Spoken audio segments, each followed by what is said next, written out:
Hello and welcome. Today I'm going to share with you my review of this lens, and it is the Soligor 90-230mm f4.5 lens that was made in about the 60s, 70s, and it's like an all-steel lens. I mean, this thing is a tank.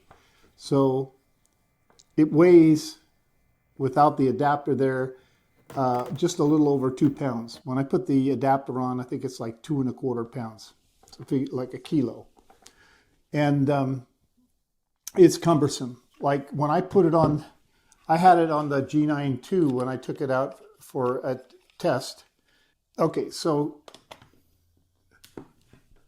here it is on the lens, or on the camera. And very front heavy. You don't want to hold the camera. It's because, you know, I don't think it would be healthy for the camera. But it does have the mount right here for the tripod, which is essential. And it's, you know, if you want to shoot it, you know, it handheld, you can do it. I think it's like, you know, heavy and cumbersome. So I put it on a tripod. And I did a lot of video with it, and it was okay. I found that it was difficult to do any follow focus with it.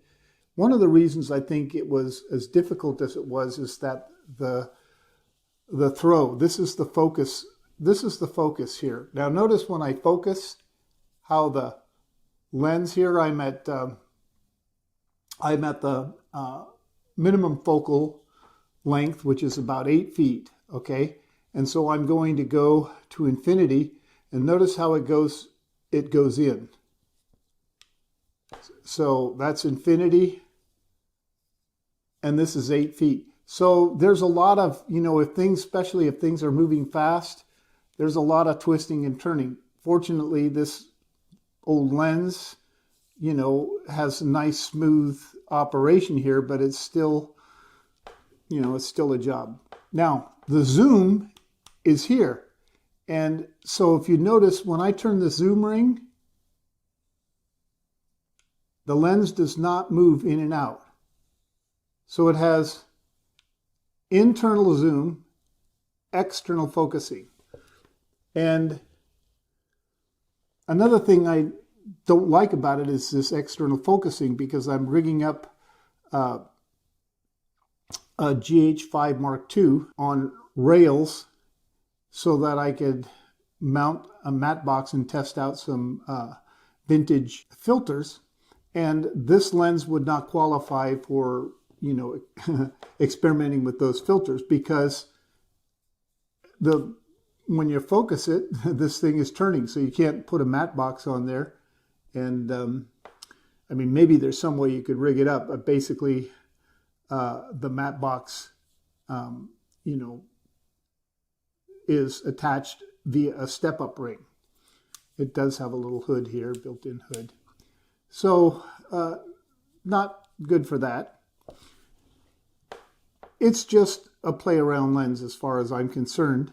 And I often quip that, you know, nobody's going to go out and make a feature film with one of these things, but then somebody might prove me wrong, because they might take some of these old lenses and do just that.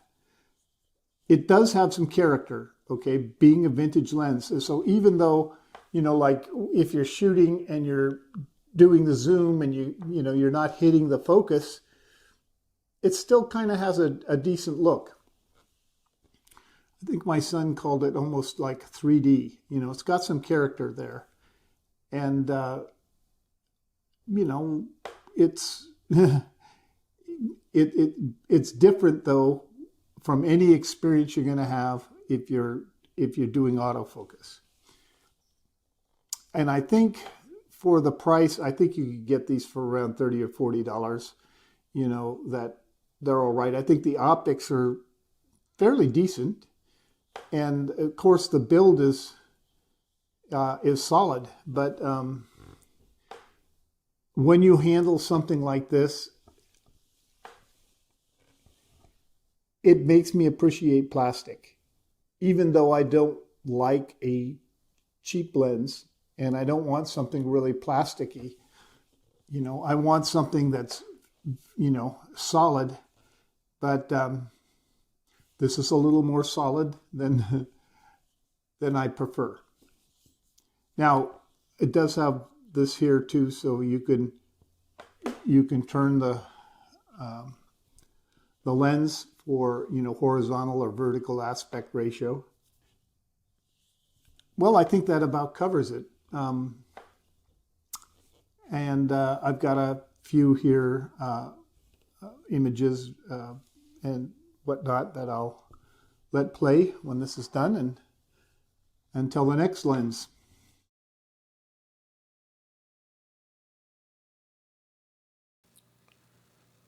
In this clip, I'm going to zoom in on these girls that are out in a path, probably 200 or 300 yards out. And I am going to zoom in with my iPhone 17 Pro, which has a digital zoom that goes to approximately 400 millimeters. I thought that I had the Soligor at 230, but I'm not sure. Nevertheless, as I zoom in, you can see here the results. And let me know what you think in the comments. I think that personally, that although the iPhone gives a larger image, I just think that the Soligor image quality is better and more desirable. But like I say, I'd like to hear your comments. Here's an example of me really struggling with focus with the lens. Everything's cool right now. I think it's probably at infinity focus, but I'm shifting my attention to the husband and wife coming down the hill with their, I believe, son in a stroller. And as they approach, I lose focus and I struggle to get it back. I do get it back. And this guy, he knows he's on camera, and he smiled when he went by me. Happy guy, happy kid. And most of the people in the park were, very chill about being filmed. I didn't get any wicked side eye or any nasty comments. And if anybody felt uncomfortable and I noticed it, I wouldn't, put it up. This kid, he was looking back. I assumed that he knew I was filming, and so he wanted to pull some wheelies.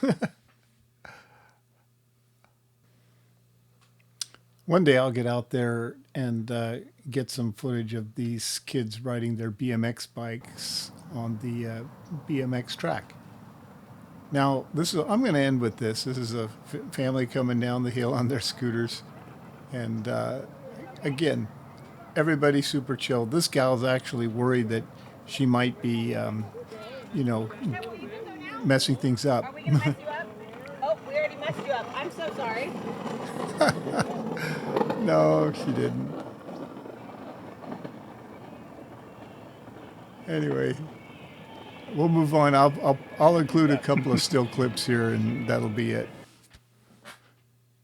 So in closing, if you've endured this entire video, well, I thank you, and I hope you enjoyed it and maybe got something out of it. And I want to thank those who have previously subscribed, especially if you're returning. And if this is your first time and you've enjoyed this video, please hit the like button. And that'll be it until next time.